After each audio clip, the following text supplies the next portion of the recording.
Hello, അപ്പോൾ എല്ലാവർക്കും ഞങ്ങളെ പുതിയ വ്ളോഗിലേക്ക് സ്വാഗതം. ഞങ്ങൾ 8:30 വീട്ടിൽ നിന്ന് ഇറങ്ങിയാണ് കേട്ടോ. ഞാനും നന്ദുട്ടനുമാണ്. ഈ ഞങ്ങൾ എന്ന് പറയുമ്പോൾ ആരാന്ന് നിങ്ങൾ വിചാരിക്കും. ഞാനും നന്ദുട്ടനുമാണ് കേട്ടോ.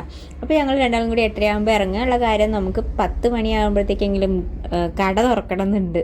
അപ്പോൾ പിന്നെ നന്ദുട്ടൻ്റെ ട്യൂഷനും ഉണ്ട്. അത് കഴിഞ്ഞിട്ട് നേരെ തിരൂർ പോകാണ്ട്. അപ്പോൾ ഇപ്പം എങ്ങോട്ടാണ് പോകണമെന്നല്ലേ? ഇപ്പോൾ പോണത് പൊന്നാനിക്കാണ് കേട്ടോ.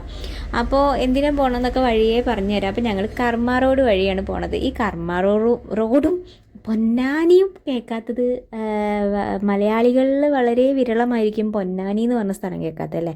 കർമ്മ റോഡ് എന്ന് പറയുമ്പോഴും ഏകദേശം ഒരുവിധ ആൾക്കാർക്കൊക്കെ അറിയാവുന്നതാണ്. അപ്പോൾ ആ റോട്ടിൽ കൂടെയാണ് ഈ പോണത്. ഈ കർമ്മ റോട്ടിൽ ഈ പകൽ സമയത്ത് ഒന്നും ഉണ്ടാവില്ല കേട്ടോ. പക്ഷേ രാത്രി വന്നാൽ ഭയങ്കര വൈബാണ്. അപ്പോൾ രാത്രിയാണ് ഇവിടെ മെയിൻ. എല്ലാവരും കുറേ തിരക്കും കച്ചവടക്കാരും ഒക്കെ ഉണ്ടാവും കേട്ടോ.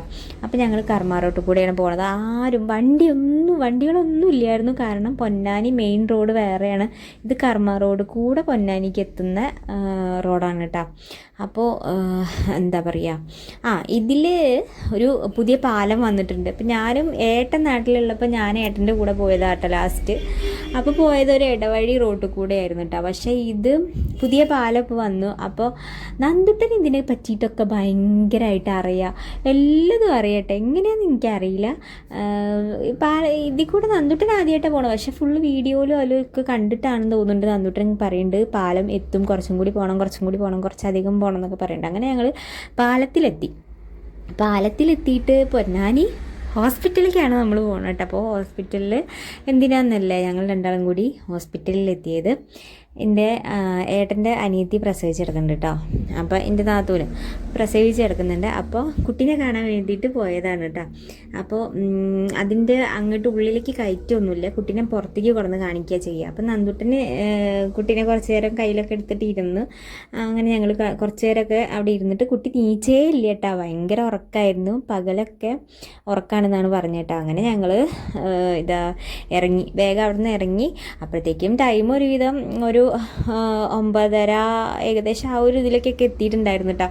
പിന്നെ ഞങ്ങൾ നേരെ തിരൂർക്ക് വിട്ടു. ഞാൻ നന്ദുട്ടനെ ട്യൂഷന് വിട്ടിട്ട് തിരൂർക്ക് പോകാമെന്നാണ് വിചാരിച്ചിരുന്നത്. പക്ഷേ 11 മണിക്കാണ് നന്ദുട്ടൻ ട്യൂഷൻ പറഞ്ഞിട്ടുണ്ടായിരുന്നത്. അപ്പോൾ നേരത്തെ ട്യൂഷൻ ക്ലാസ്സിൽ എത്തൂലെന്ന് വിചാരിച്ചിട്ട് ഞാൻ നന്ദുട്ടനെയും കൂട്ടി പോയി. ഇത് വാങ്ങാനാണ് കേട്ടോ നമ്മൾ തിരൂർക്ക് പോയിട്ടുണ്ടായിരുന്നത്. ഡമ്മി പുറത്തേക്ക് ഹാങ് ചെയ്യാൻ വേണ്ടിയിട്ട്. കാരണം കട നമുക്ക് പുറത്തുനിന്ന് ഇങ്ങനെ ശ്രദ്ധിക്കുന്നില്ല എന്ന് എല്ലാവരും പറയാറുണ്ട്. ഇങ്ങോട്ട് വരുന്ന കസ്റ്റമേഴ്സൊക്കെ പുറത്ത് കുറച്ച് ഹാങ് ചെയ്താൽ നന്നായിരിക്കും എന്ന് പറഞ്ഞിട്ടാണ്. അപ്പോൾ ഇതെങ്ങനെ ഒരു സെറ്റപ്പൊക്കെ ഉണ്ടാക്കി. കമ്പിയൊക്കെ ഇപ്പിട്ടാണ് കേട്ടോ 2 ദിവസം മുന്നേ. അതിന് ശേഷം ഇന്ന് ഇപ്പോൾ അതൊക്കെ ഒന്ന് ഹാങ് ചെയ്തിട്ടുണ്ട്. പിന്നെ എന്താ പറയുക, അങ്ങനെ നേരെ വരുന്ന വഴിക്ക് ഞങ്ങൾ ചായ കുടിച്ചിട്ട് പിന്നെ നന്ദുട്ടനെ അവിടെ ട്യൂഷൻ ക്ലാസ്സിലാക്കി കൊടുത്തിട്ടാണ് ഞാൻ ഇങ്ങോട്ട് വന്ന് കട തുറന്നത്. ഏകദേശം ഇന്ന് കട തുറക്കാൻ ഒരു 11:45 ആയിട്ടുണ്ടായിരുന്നു കേട്ടോ. നല്ല ലേറ്റ് ആയിട്ടുണ്ടായിരുന്നു. എന്നാലും കുഴപ്പമില്ല. രാവിലെ ഒന്നും നമുക്ക് അങ്ങനെ കസ്റ്റമേഴ്സ് ഉണ്ടാവില്ല. വൈകുന്നേരം ഒരു ഉച്ചയ്ക്ക് ശേഷമൊക്കെയാണ് കസ്റ്റമേഴ്സ് ഇങ്ങനെ ഉണ്ടാവുക കേട്ടോ. അപ്പോൾ രാവിലെയൊക്കെ ഉണ്ടാവുക. സ്കൂളിലത്തെ കുട്ടികളൊക്കെ വരും കേട്ടോ. കുട്ടികളൊക്കെ ഈ ഷോർട്ട് ടോപ്പുകളൊക്കെ നോക്കാൻ വേണ്ടിയിട്ട് അവരാണ് മെയിനായിട്ട് ഉണ്ടാവുക. അപ്പോൾ ഞാനിതൊക്കെ സെറ്റാക്കി ഹാങ് ചെയ്തതൊക്കെ പിക്കൊക്കെ എടുത്ത് ഏട്ടനെ ഈ ഷോർട്ട് ഡ്രസ്സിൻ്റെ സ്റ്റാൻഡ് ഇങ്ങനെ വെച്ചപ്പോൾ എൻ്റെ മെഷീൻ ഒരു റൂമിനകത്ത് ഇരിക്കുന്ന പോലെ ഉണ്ട് കേട്ടോ. ഞാൻ സത്യം പറഞ്ഞിട്ടുണ്ടെങ്കിൽ ഈ ഒരു കുഞ്ഞു റൂമിനകത്ത് പലതും ചെയ്ത് നോക്കും. അങ്ങോട്ടും ഇങ്ങോട്ടൊക്കെ എടുത്ത് മാറ്റി വെച്ചവർ നോക്കും കേട്ടോ. അപ്പോൾ എനിക്ക് കുറച്ച് ദിവസം അത് ഇഷ്ടമാവും. പിന്നെ ഞാൻ ഒന്നുകൂടി പിന്നെയും ചേഞ്ച് ആക്കും. അങ്ങോട്ടും ഇങ്ങോട്ടൊക്കെ മാറ്റിയിട്ട് അങ്ങനെ പോകണം കേട്ടോ. ഇവിടെ ഇരുന്നിട്ട് ഇങ്ങനെ പലതും എനിക്ക് തോന്നുന്നതിനനുസരിച്ചിട്ട് ഞാൻ പലതും ഈ ഒരു കുഞ്ഞു റൂമിനകത്ത് ഇങ്ങനെ പലതും ചെയ്ത് വയ്ക്കും കേട്ടോ. പിന്നെ ഒരുപാട് പേര് എന്നോട് ചോദിച്ചിട്ടുണ്ടായിരുന്നു, എന്നോടും പിന്നെ എൻ്റെ അമ്മൂനോടൊക്കെ ചോദിക്കുന്നുണ്ടായിരുന്നു ഞാൻ എവിടുന്നാണ് ഡ്രസ്സ് എടുക്കാറ്, ഞാൻ എങ്ങനെ ബിസിനസ് സ്റ്റാർട്ട് ചെയ്തതെന്നൊക്കെ കേട്ടോ. അപ്പോൾ ഞാൻ ഇങ്ങനെ കുറേ വീഡിയോസ് യൂട്യൂബിൽ ഇങ്ങനെ കണ്ടിട്ട് എവിടെ നിന്നൊക്കെ എടുക്കണം, എന്തൊക്കെ പർച്ചേസ് ചെയ്യണം എന്നുള്ളതൊക്കെ ഞാൻ തന്നെ ഇങ്ങനെ ഒറ്റയ്ക്ക് തേടി പിടിച്ച് കണ്ടെത്തിയതാണ് കേട്ടോ.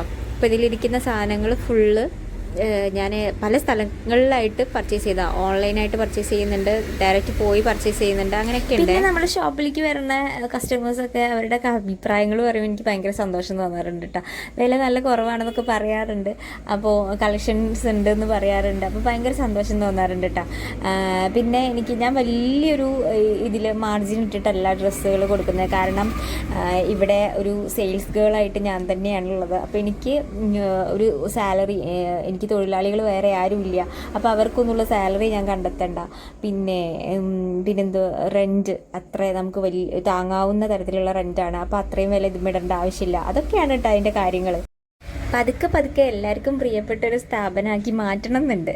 അപ്പോൾ ഇതെൻ്റെ മാത്രം ആഗ്രഹമല്ല കേട്ടോ, ഇതിൽ ഫുള്ളുള്ളത് ഒരു പ്രവാസിയുടെ വേർപ്പാണ് എന്ന് വെച്ചാൽ എൻ്റെ ഹസ്ബൻഡിൻ്റെ. അപ്പം 20 വർഷത്തെ പ്രവാസി ചങ്ങല പൊട്ടിക്കുക എന്നുള്ളൊരു സ്വപ്നം കൂടി ഇതിൻ്റെ പിറകിലുണ്ട് കേട്ടോ. നടക്കൂല്ലേന്നൊന്നും അറിയില്ല, എന്തായാലും ശ്രമിക്കാമല്ലോ.